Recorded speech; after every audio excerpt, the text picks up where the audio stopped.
모두 자리에서 일어나시겠습니다. 우리 몸과 마음을 가다듬고 주 2026년 7월 26일 주일 예배를 하나님께 드리겠습니다. 오라 우리가 여호와의 산에 올라가서 야곱의 하나님의 전에 이르자 그가 그의 도를 가지고 우리에게 가르치실 것이니라.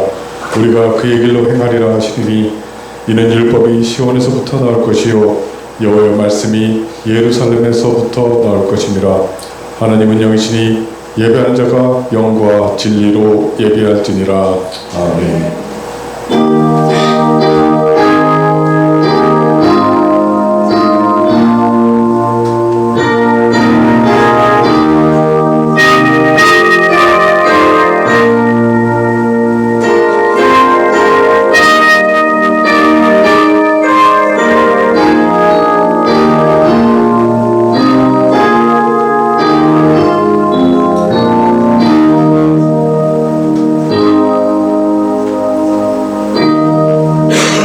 진리의 빛으로 흑암을 밝히시고 우리를 실족하지 않게 도우시는 하나님 아버지, 감사와 찬송과 영광을 올려드립니다. 여기 예배자로 모인 저희가 마음을 합하고 입을 모아서 지극히 아름다운 일을 행하신 하나님께 영광을 돌립니다. 찬송이 입에서만 아니라 마음에서 울려 나오게 하시고 말씀이 귀에 들리는 복된 시간이 되게 도와주시옵소서. 참되게 예배하는 자마다 구원의 우물에서 솟아나는 기쁨의 생수를 마시게 하옵시고 신령한 은혜가 넘쳐나는 시간이 되게 하여 주시옵소서. 우리 주 예수 그리스도의 이름으로 기원하옵나이다. 아멘. 함께 찬송가 42장으로 하나님을 찬양하겠습니다.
우리의 창조주를 믿습니다. 나는 그의 유일하신 아들 우리 주 예수 그리스도를 믿습니다. 그는 성령으로 잉태되어 동정녀 마리아에게서 나시고 본디오 빌라도에게 고난을 받아 십자가에 못 박혀 죽으시고 장사된 지 사흘 만에 죽은 자 가운데서 다시 살아나셨으며 하늘에 오시어 전능하신 아버지 하나님 우편에 앉아 계시다가 거기로부터 살아있는 자와 죽은 자를 심판하러 오십니다.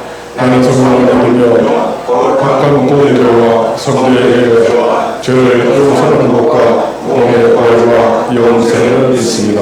아멘. 오늘은 시편 105편 1절에서 7절 말씀을 교독하겠습니다. 여호와께 감사하고 그의 이름을 불러 아뢰며 그가 이를 만민 중에 알게 하시려다. 그에게 노래하며 그를 찬양하며 그의 모든 기이한 일들을 말할지어다. 그의 거룩한 이름을 자랑하다. 여호와를 구하는 자들은 마음이 즐거울지로다. 여호와 그의 능력을 구할지어다. 그의 얼굴을 항상 구할지어다. 그의 종 아브라함의 후손 곧 택하신 야곱의 자손 너희는 그 행하신 기적과 그의 이적과 그의 입의 판단을 기억할지어다. 그는 여호와 우리 하나님이시라. 그의 판단이 온 땅에 있도다. 모두 자리에 앉으시겠습니다. 찬송가 438장을 찬송하시겠습니다.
같이 기도하시겠습니다. 사랑의 주님, 하루에도 몇 번씩 변하는 불규칙한 날씨와 예측기 어려운 세상의 흐름 속에서도 저희의 건강과 일상을 변함없이 지켜주시며 감사를 드립니다. 매일 반복되는 일상 속에서 당연하게 여겼던 모든 것들이 사실은 주님이 주신 은혜이자 선물이었음을 고백합니다. 때로는 일상의 지루함이나 작은 어려움들 때문에 불평하고 조급했던 저희들의 모습들을 반성합니다. 눈앞의 부족함보다 이미 내 삶에 차고 넘치는 축복을 먼저 바라볼 수 있는 마음의 눈을 열어주시옵소서. 오늘 하루도 욕심을 내려놓고 순간순간에 충실하며 감사하는 마음으로 살아가게 하시옵소서. 우리 교회를 이 자리까지 인도해 주신 주님께 감사드립니다. 저희가 어려워진 재정적인 어려움과 물질의 공급에 어려움을 주님 앞에 내려놓습니다. 어려움으로 인해 마음이 무거워질 때도 있지만 이가 시간들을 통해 우리가 물질보다 더 크신 하나님의 사랑을 바라보며 의지하게 하시옵소서. 이어지는 성도님들 가정에 건강한 새 생명을 허락하여 주신 은혜에 감사드립니다. 한 아이가 세상에 나오기까지 모든 과정을 지켜주시고 건강하게 부모님의 품에 안기게 하시니 더욱 감사드립니다.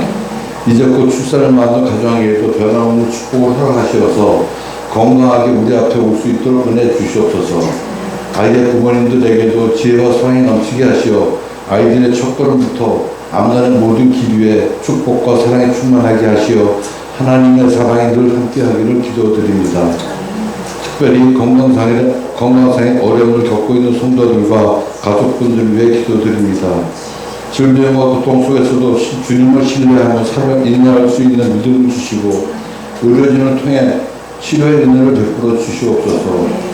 고령의 어른들이 건강한 노년을 볼 수 있도록 돌봐주시고 홀로 지내신 분들에게는 교회 공동체의 따뜻한 사랑과 관심이 전해지게 하여 주시옵소서.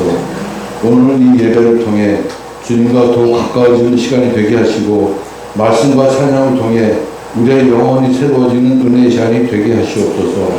우리 주 예수 그리스도의 이름으로 기도드립니다. 아멘.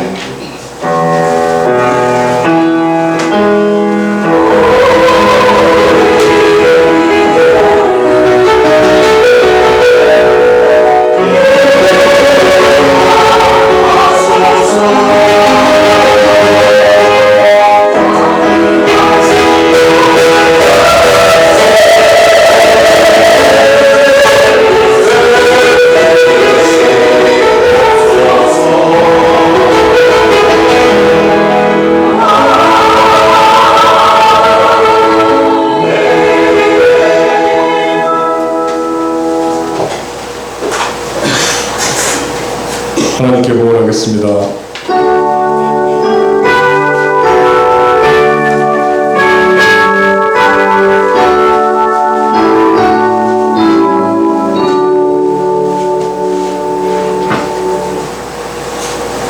기도드리겠습니다. 하나님 아버지, 세상이 밝아진 것 같지만 영적으로는 점점 더 어두워지고 하나님을 찾는 사람들이 찾아보기 어려운 시절이 되고 있지만 저희를 빛의 자녀로 삼아서 이 땅의 빛과 소금의 역할을 감당하며 살게 도와주셔서 감사합니다. 그렇게 살 수 있도록 날마다 필요한 것을 주신 줄 알고 우리가 얻은 것 중에서 11조와 감사의 예물을 우리의 마음과 함께 드리오니 기뻐 받아주시고 드리는 손길에 복을 더하여 주님 넘치게 주신 것을 흘려보내는 복의 통로로 살며 하나님의 기쁨을 누리는 모두가 되게 하여 주시옵소서. 예수님의 이름으로 기도드리옵나이다. 아멘.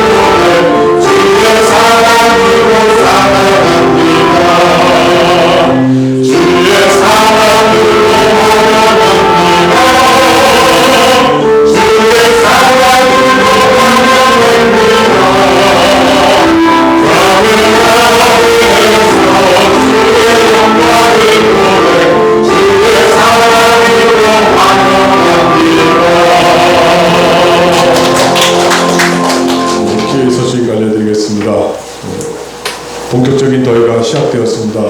우리 성도님들 각자의 건강을 지켜주셔야겠습니다. 작은 천국이라고 그랬습니다. 우리 몸을 잘 지키는 것이 또 하나님 말씀하신 명령을 잘 준행하는 길 중에 하나입니다. 당분간 시원한 날씨는 절대 없다고 기상청이 확실하게 얘기했습니다. 그 사람들이 확실하게 얘기하는 건 진짜 확실한 겁니다. 맨날 거짓말만 하던 사람들이기 때문에. 그런데 꼭 건강 유의하시고 물을 많이 드셔야겠습니다. 이번 주 새한글 소리내기가 읽기는 출애굽기 25장에서 36장까지입니다. 다 함께 찬송가 310장으로 찬송하시겠습니다.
오늘 우리에게 허락하시는 하나님 말씀은 창세기 39장 12절에서 23절 말씀입니다. 창세기 39장 12절에서 23절 말씀, 구약성경 61쪽 말씀입니다. 이 말씀은 하나님 말씀입니다. 하나님의 말씀을 받들어 읽겠습니다. 경청하시기 바랍니다. 그 여인이 그의 옷을 잡고 이르되 나와 동침하자. 그러나 요셉이 자기 옷을 그 여인의 손에 버려두고 밖으로 나가매 그 여인이 요셉이 그의 옷을 자기 손에 버려두고 도망하여 나감을 보고 그 여인의 집 사람들을 불러서 그들에게 이르되 보라, 주인이 히브리 사람을 우리에게 데려다가 우리를 희롱하게 한도다. 그가 나와 동침하고자 내게로 들어오므로 내가 크게 소리질렀더니 그가 나의 소리질러 부름을 듣고 그의 옷을 내게 버려두고 도망하여 나갔느니라 하고 그의 옷을 곁에 두고 자기 주인이 집으로 돌아오기를 기다려 이 말로 그에게 말하여 이르되 당신이 우리에게 데려온 히브리 종이 나를 희롱하려고 내게로 들어왔으므로 내가 소리질러 불렀더니 그가 그의 옷을 내게 버려두고 밖으로 도망하여 나갔나이다. 그의 주인이 자기 아내가 자기에게 이르기를 당신의 종이 내게 이같이 행하였다 하는 말을 듣고 심히 노한지라.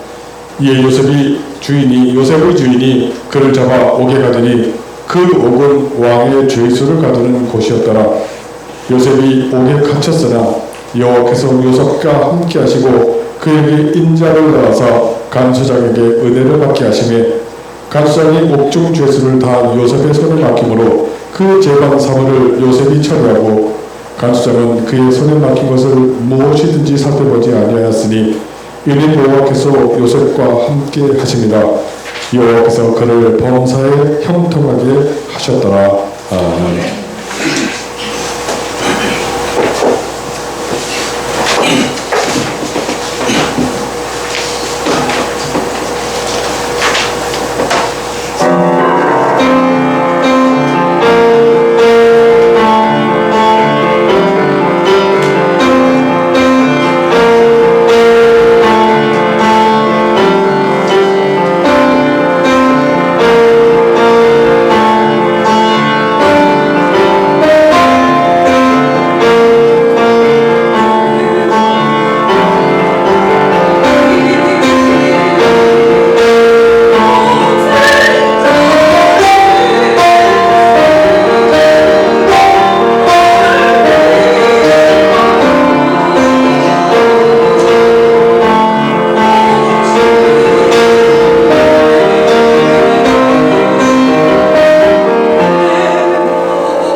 약육강식의 이 세상에서 살면서 자기 힘이 모자라서 남에게 붙잡히고 끌려가 노예가 되면 마음으로 원망하다가 결국은 절망에 빠져버립니다. 더구나 한창 꿈이 무르익는 시기인 17살 정도에 그렇게 되었다면 더더욱 그 사람은 힘들어하면서 견디지 못하였을 것입니다. 요셉이 형들에 의해서 미디안 상인에게 팔려 이집트로 끌려가서 다시금 노예로 팔렸습니다. 사람의 가치로만 생각하면 요셉 역시도 절망하고 아무런 소망도 없이 마음에는 정오를 품고 죽지 못해서 비참하게 살아야 마땅합니다. 하지만 이 요셉은 달랐습니다. 하나님께서 자기와 함께 계신다는 사실을 알았기 때문입니다. 인간적으로 보면 절망의 상황이지만 하나님께서 함께 계시기에 그는 주어진 상황에서 자기가 할 수 있는 최선을 다해서 그 삶을 살아갑니다. 이렇게 이 세상 사람들이 보기에는 절망의 상황이지만 하나님께서 자기와 함께 계신다는 것을 보는 눈이 열리면 그 어떤 상황과 처지도 문제가 되지를 않습니다. 또한 극한의 위기 같은데 그렇게 보이지도 않습니다. 하나님이 이끄시는 대로 그는 담담하게 그 일을 다 극복합니다. 여러분, 우리도 마찬가지입니다. 우리 대부분은 인생의 목적과 가치를 내가 무엇을 이루어 내 이름을 알리고 좋은 환경에서 즐기면서 사는 것으로 여길 때가 많습니다. 그러나 하나님께서 사람에게 태초에 주신 인생의 목적과 가치는 하나님과 함께 사는 것이었습니다. 근데 사람들은 그것을 잘 모릅니다. 지금 하나님을 믿는다는 사람들조차도 그 사실을 잘 모르고 하나님을 잘 믿어서 내가 무엇을 이루는 꿈을 꾸며 살아가는 사람들도 정말 많습니다. 그래서 내가 무엇을 해서 내가 무엇을 이루고 나를 나타내고자 합니다. 결국 내가 주인된 삶을 사는 것에서 하나님을 믿고 하나님을 주인이라고 부르면서도 살아가고 있다는 것입니다. 하지만 우리가 하나님과 함께 살아가면 위기가 이어지고 내가 원하는 것이 아니지만 하나님께서는 내가 꿈꾸고 내가 원하고 바라던 그 이상의 일을 나를 통해서 이루어 주십니다. 그러면 그 모든 것은 다 내가 한 것이 아닙니다. 그럼에도 하나님께서는 숨어 계시면서 그 영광을 모두 나에게 입혀 주십니다. 이것이 하나님께서 하나님의 사람을 사용하는 방법입니다. 하나님과 함께 산 요셉을 통해서 명확하게 보여주실 것입니다. 이스마엘 상인이 이집트로 요셉을 데리고 와서 요셉을 노예로 팔았는데 요셉을 산 사람은 바로의 신하 지휘대장 보디발이라는 사람이었습니다. 하나님께서는 요셉과 함께 하셨고 요셉이 하는 일마다 잘 되게 하셔서 그 집에 복을 주셨습니다. 이거로 말하면 하나님이 요셉과 함께 하는데도 요셉은 노예의 신세가 되었다는 것입니다. 여러분, 하나님이 함께하면 매사에 내가 생각한 대로 잘 되고 문제가 없는 삶을 살 것이라고 기대하는 것이 아니라 사람에게 주어지는 상황과 처지와는 아무 상관없이 하나님이 그와 함께 하시는가를 항상 우리는 보라는 것입니다. 이방인이고 주인인 보디발이 보기에도 요셉을 돕는 위대한 어떤 존재가 보였습니다. 그래서 주인은 요셉에게 은혜를 베푸는데 요셉을 자기의 가정 총무로 삼아서 자기의 소유를 다 그의 손에 위탁하고 자기들이 먹는 음식에만 관심을 가졌을 뿐 그 외에는 아무것도 간섭하지 않았습니다. 요즘 말로 하면 음식만 오늘 내가 이건 먹고 싶다, 이번에는 저건 먹고 싶다는 그런 말만 할 뿐 인간 도장, 위임장, 그리고 소위 공인인증서, 비밀번호 같은 것도 전부 다 그의 손에 맡기고 어떻게 사용하든지 간에 완전히 다 믿었다는 것입니다. 그렇게 하나님의 사람에게 자기의 모든 것을 다 맡기니 하나님께서 요셉을 위하여 그 이집트 사람의 집에 복을 누리셔서 하나님의 복이 그 가정 구석구석에 임하게 됩니다. 여기서 사람들이 좀 잘못 생각하는 것이 아니 하나님이 나와 함께 하시고 나를 위하신다면 내가 복받아야 하고 내가 잘 되어야 하는 것이지 하나님 함께 하신다면서 정작 나는 너의 신분 그대로 두고서 나를 너희로 뿌리는 주인이 잘 되는 것이 말이 되냐고 결국 자기가 주인 되어서 자기만 주장하기가 쉽다는 것입니다. 우리는 우리의 생각대로 하나님 해주셔야 하나님 나를 위해 복을 주시고 나를 위해 행하셨다고 인정하는데, 이제는 그런 시각에서 좀 벗어나서 우주를 경영하고 세계를 움직이는 하나님께서 자기가 사랑하는 사람을 종의 신분에서 하실 일이 있으면 종의 자리에 두고, 오게 두어야 할 필요가 있다면 오게 두고서 그와 함께 일하신다는 것을 볼 수가 있어야 합니다. 다시 말씀드리지만, 어떤 일이 내가 생각하는 대로 내게 좋아야 하는 것이 아니라 우리가 어디서 무엇을 어떻게 하든지 간에 하나님이 함께 하시는가를 보는 눈을 좀 열라는 것입니다. 그렇게 집에서 종무가 되어 소위 잘 나가고 인정받고 좀 평안을 누리며 사는데 위기가 찾아옵니다.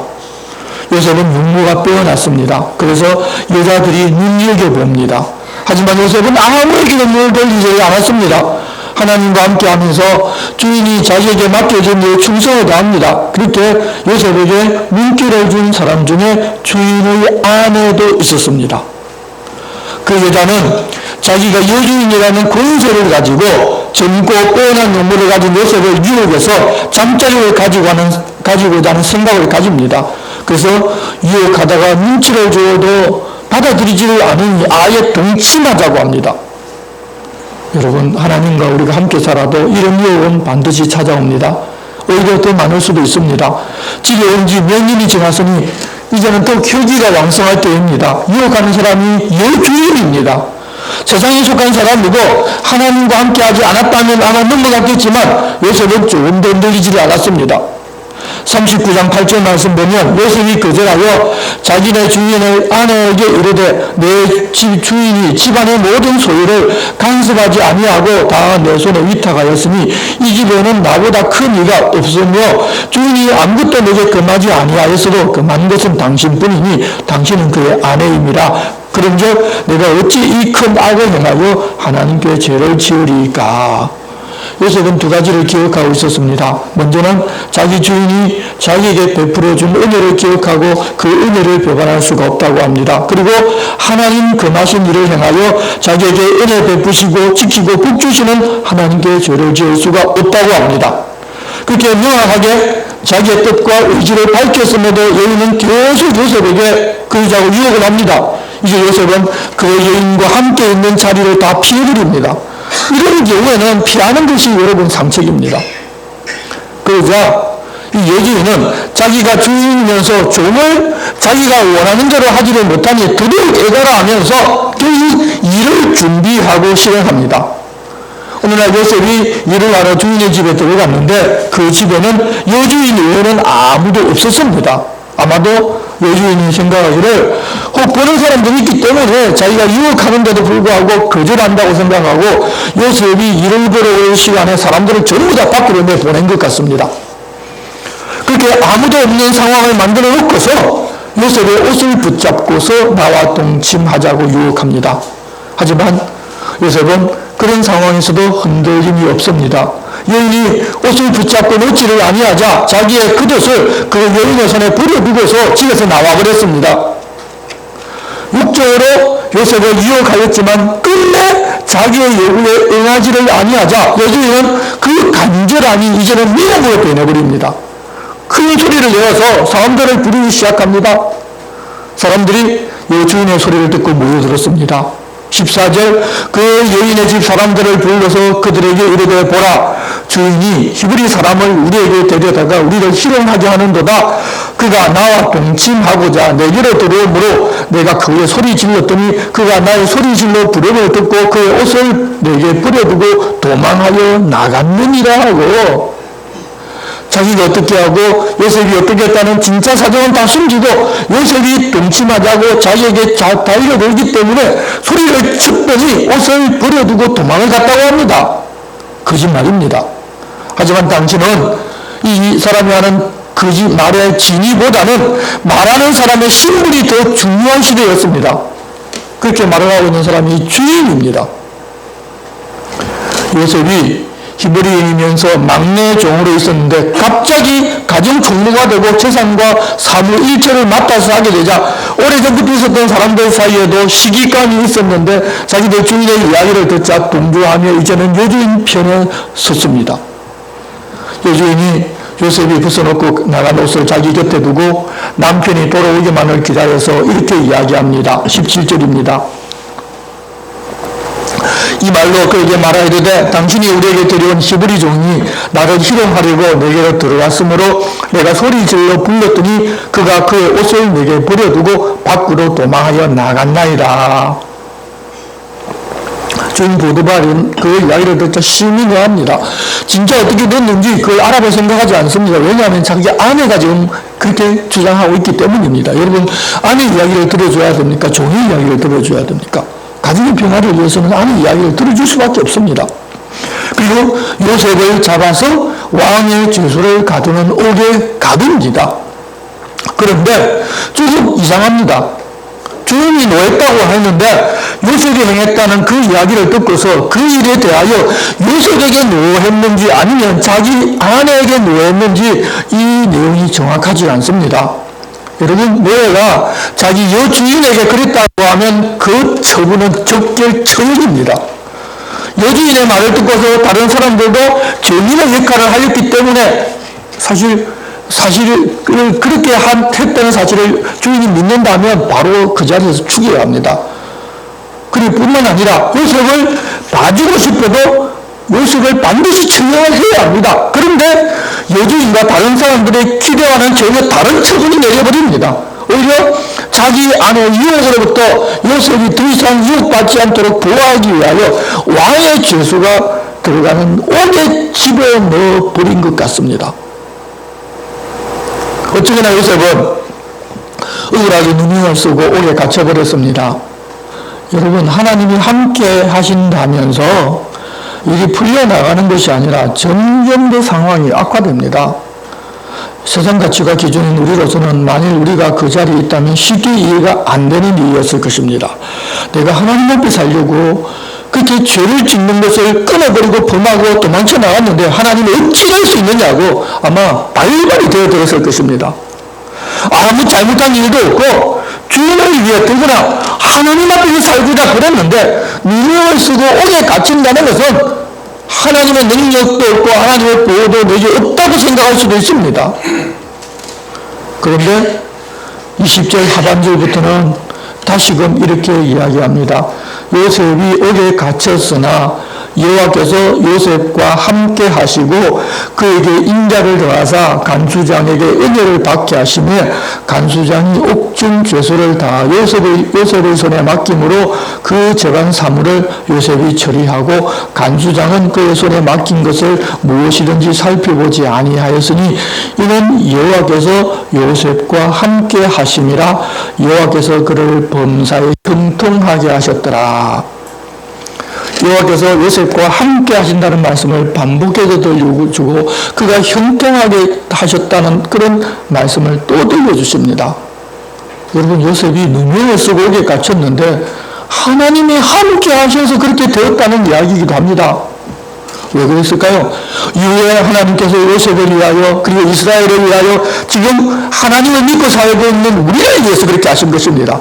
하나님 행하시는 일은 우리의 생각과 우리의 기대와는 다르다는 것입니다. 그렇게 누명을 쓰고 옥에 갇혔는데 하나님 함께하며 인자를 다하여 간수장에게 은혜를 받게 하셔서 간수장이 옥중 죄수를 다 요셉의 손에 맡기고 재반 사무도 다 요셉이 처리하게 하는 것을 보고 간수장은 전혀 어떻게 왜 그렇게 했냐고 살펴보지도 않았는데 조금의 오차나 잘못되는 일이 없었습니다. 여러분, 억울하다며 하나님 내게 이럴 수 없다면서 일에 태만하고 하나님 내가 옳았는데 이렇게 해놓았으니 나는 이제부터 일 안 하겠다고 그렇게 한 것이 아니라 요셉은 주어진 환경에서 하나님과 함께 주어진 모든 일을 하나님께 하듯 합니다. 그래서 요셉이 가는 곳마다 요셉으로 인하여 하나님의 복이 임하여 요셉과 함께 하면 복이라는 것을 이방인들도 다 볼 수 있게 하셨습니다. 그렇게 옥에서의 시간도 흘러갑니다. 17살에 보디바르의 집에서 노예로 그리고 옥에서 거의 10년 이상이 흘렀습니다. 우리는 어떻게 될지 다 알지만 요셉은 전혀 모릅니다. 사람을 취지해서 성공을 위해서 자기 개발도 전혀 못하고 그저 옥에서 사람들 뒷바라지만 하며 쓸데없는 시간이 흐른 것 같을 수도 있습니다. 그래서 하나님과 함께 주어진 일에 최선을 다하면서 살면 그런 생각이 들지 않을 것입니다. 별볼 일 없는 시간 낭비라고 생각할 수 있는 사람의 예상과는 다르게 옥에서 삶은 요셉이 바로의 고위직 신하를 만나는 계기가 됩니다. 하나님께서 어떤 환경을 우리에게 허락하시더라도 하나님과 함께 살면 모든 것을 합력하여 선을 이루어 주십니다. 하나님은 그 일을 지금도 진행하고 계십니다. 40장은 두 관원의 꿈을 해석해주는 우리가 너무도 잘 아는 내용입니다. 그런데 핵심 구절은 8절 하반절에 있습니다. 요셉이 그들에게 이르되 해석은 하나님께 있지 아니하니까 청하건대 내게 이르소서. 자기가 해석한다고 내 잘났다고 이야기를 한마디도 하지 않습니다. 하나님께서 그들이 꿈을 해석하도록 요셉에게 알려주셨는데 그러면 그런 꿈도 하나님께서 꾸게 하신 것임을 알 수가 있습니다. 그렇지만 그 내용에 특별한 어떤 영적인 의미가 있는 것이 아니라 하나님께서 그들과 하여금 그런 꿈을 꾸게 하셨고 꿈의 결과가 그렇게 된다는 것을 요셉을 통해서 알려주어서 이후에 바로가 꿈꾸어서 해석하지 못하여 전전긍긍할 때 그 꿈을 해석해준 요셉을 생각나게 하는 계기가 되게 하신 것입니다. 그런데 어떤 이단은 이 꿈이 영적인 의미가 있다고 해석해서 자기가 그것을 풀기 때문에 신령한 줄 알고 자신은 추종하는 사람이 구원받은 자라고 사람들을 속이는데 두 사람이 어떻게 될 것인지에 대하여 궁금하게 만들고 하나님의 인도를 받는 요셉을 통하여 해석하고 그대로 되어서 어려운 일이 있을 때 요셉이 생각나게 하는 도구이지 영적인 어떤 의미가 이 꿈에 들어있지를 않습니다. 그래서 그렇게 해석해 준다고 우리 목사 신령하다고 착각해서는 안 됩니다. 이 이야기는 요셉과 함께하는 하나님을 보라는 말씀이지 그런 내용으로 자기가 좋은 해석으로 은혜 받으라는 말씀이 아닙니다. 그런 것은 마귀 가는 짓입니다. 간단하게 그 내용을 정리하면 바로의 술 맡은 관원자와 떡을 굽는 자가 자기의 주인 바로에게 죄를 지면서 요셉이 갇혀있는 진위대장 보디바르 집에 있는 옥에 갇히게 되었는데 그들이 고위직이다 보니 진위대장이 요셉들을 수종 들라고 합니다. 갇히고 여러 날이 지났을 때 두 사람이 각기 다른 꿈을 꾸었는데 그 꿈이 자기들 앞날과 관련된 내용이라는 것은 알겠는데 무슨 의미인지를 몰라서 근심을 합니다. 요셉이 보고서 얼굴에 근심이 있는 것 같다고 하니 그들은 꿈꾸었는데 해석을 해줄 사람이 없어서 그런다고 합니다. 요셉은 해석은 하나님께 있으니 자기에게 말하라고 합니다. 그러면 하나님께서 자기를 통해서 그 꿈을 내용이 무슨 뜻인지를 알게 줄 것이라고 이야기를 했습니다. 그들이 요셉의 말을 듣고서 꿈을 이야기하는데 술 맡은 관원장은 자기 앞에 포도나무가 있는데 그 나무에 세 가지가 있고 싹이 나서 꽃이 피고 포도송이가 익었고 자기 손에 바로의 잔이 있기로 내가 포도를 따서 그 즙을 바로의 잔에 짜서 그 잔을 바로의 손에 드렸다고 합니다. 요셉은 이렇게 해석해 줍니다. 세 가지는 사흘이라 13절 지금부터 사흘 안에 바로가 당신의 무리를 들고 당신의 전직을 회복시키리니 당신이 그 전에 술 맡은 자가 되었을 때 하던 것 같이 바로의 잔을 그의 손에 드리게 되리이다. 사흘 안에 그가 이전의 직책으로 회복이 된다는 것입니다. 그렇게 될 것이니 그러면 14절 당신이 잘 되시거든 나를 생각하고 내게 은혜를 베풀어서 내 사정을 바로에게 아뢰어 이 집에서 나를 건져 주소서. 나는 히브리 땅에서 끌려온 자여 여기서도 옥에 갇힐 일은 행하지 아니하였나이다. 요셉이 그냥 아무 소망도 없이 옥에 눌러 앉아 있는 것이 아니라 어쩌거나 옥에서 나갔으면 생각하고 혹 방법이 있다면 늘 찾고 있었다는 것입니다. 다만 하나님께서 함께 계시기 때문에 옥에서도 자기에게 맡겨진 일에 최선을 다하여 하나님께 하듯 하고 있었음을 볼 수 있습니다. 그 해석이 좋은 것을 보고서 떡 굽는 관원장도 자기의 꿈을 이야기합니다. 나도 꿈에 보니 흰떡 새 광주리가 내 머리에 있고 맨 윗 광주리에 바로를 위하여 만든 각종 구운 음식들이 있는데 새들이 내 머리에 광주리에서 그것을 먹더라고 이야기합니다.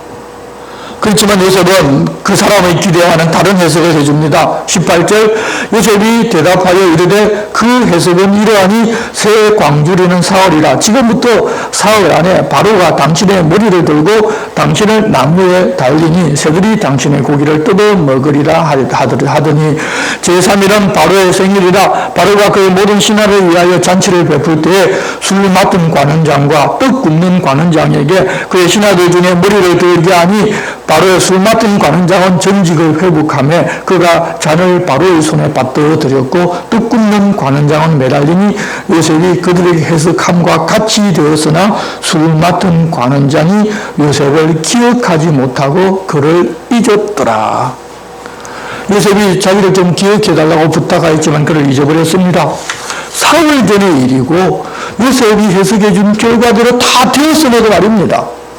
요셉은 무엇인가를 기대했을 것인데 말입니다. 혹시나 하며 이제나 저제나 소식이 올까 기대했는데 무려 만 2년이라는 시간이 흘러갑니다. 참 야속합니다.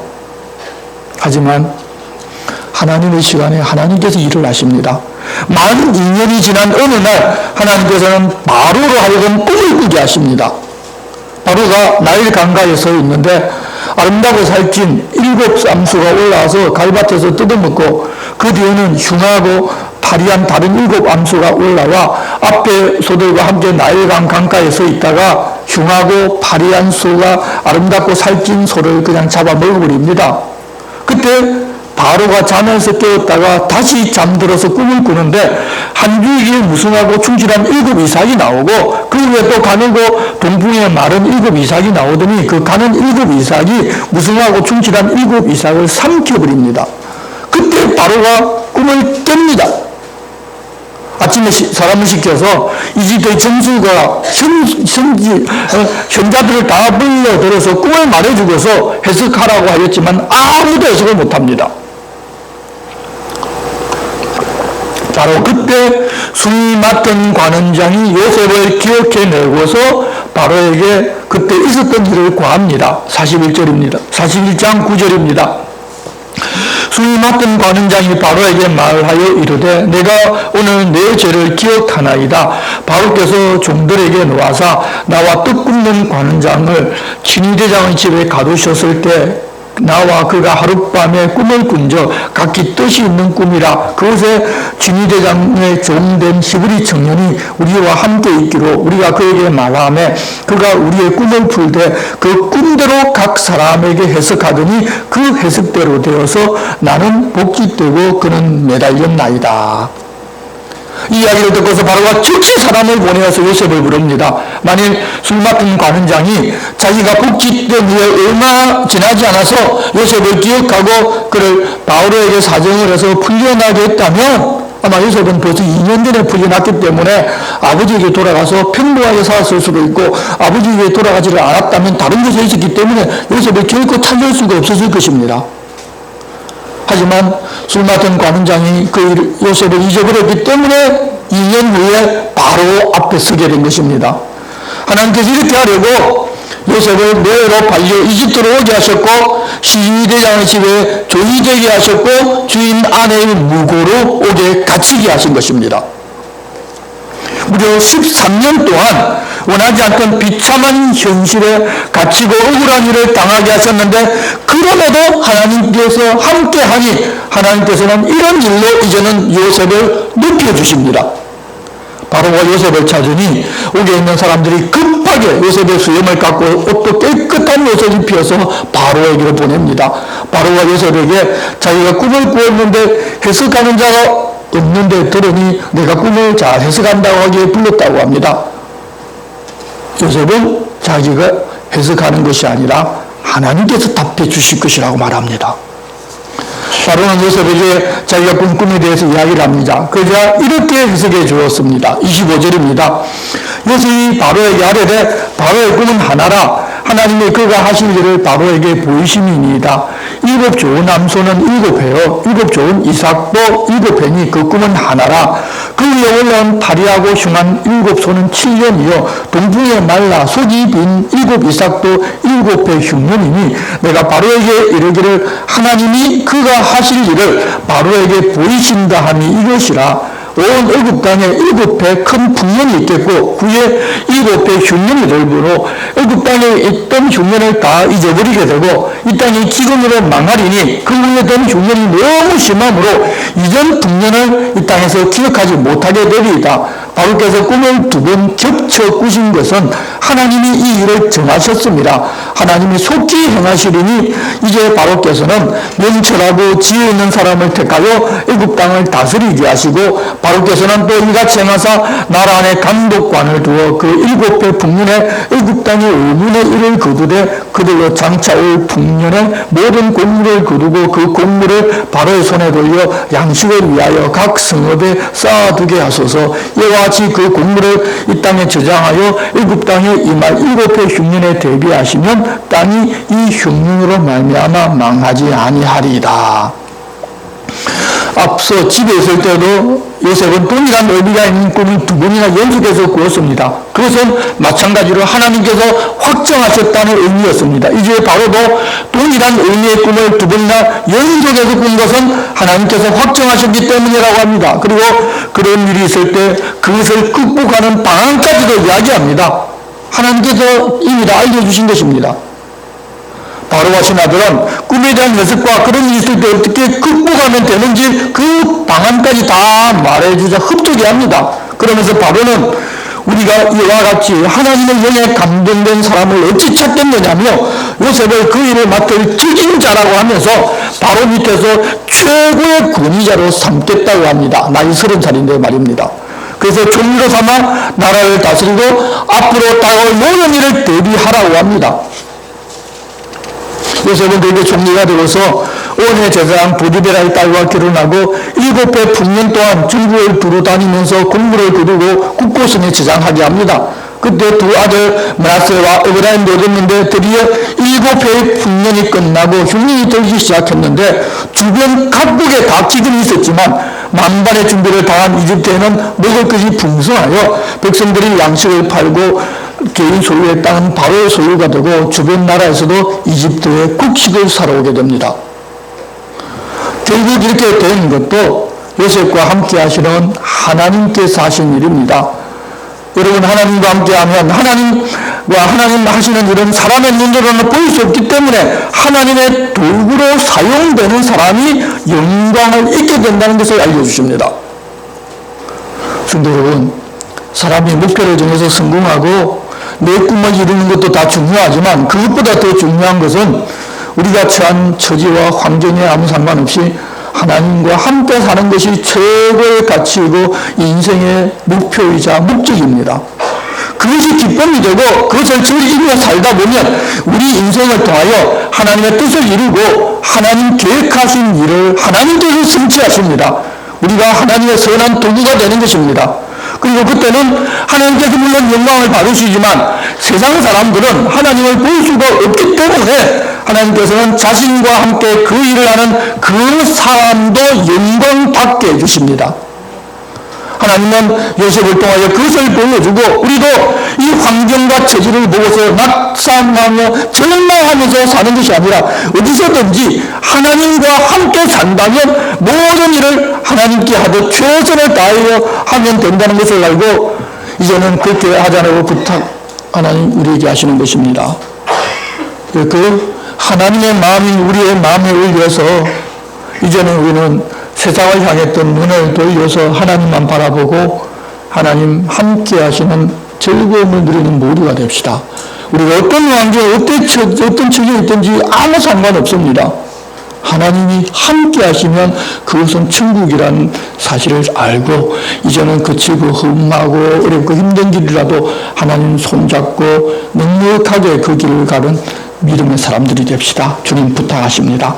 하나님 아버지, 형들에 팔려 이집트로 간 요셉이 노예로 죄수로 13년을 살았지만 하나님께서 그와 함께 하시며 형통하게 해주셨다는 말씀을 오늘 저희들이 보았습니다. 우리들은 그렇게 하나님과 함께 사는 것은 형통이 아니고 내가 원하는 환경에서 내가 원하는 것을 얻고 내가 원하는 삶을 살아야 형통하다고 생각하는 세상적인 가치에 여전히 물들어 있습니다. 하지만 이제는 하나님 알려주신 대로 어떤 환경과 처지에 있더라도 하나님 함께 계시면 그 삶이 형통한 것인 줄로 알고 모든 일을 하나님께 하듯 하며 살 수 있는 하나님의 사람으로 살게 도와주시옵소서. 예수님의 이름으로 기도드리옵나이다. 아멘. 다 같이 일어서서 찬송가 53장을 찬송하겠습니다.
하나님께서 형통하다고 말씀하시는 하나님과 함께 사는 삶을 살고자 여기 모인 주님의 거룩한 자녀들 위해 우리 주 예수 그리스도의 은혜와 하나님 아버지의 사랑과 성령님의 감동 강화와 교통하심이 이제부터 영원토록 함께 하시기를 간절히 축원하옵나이다.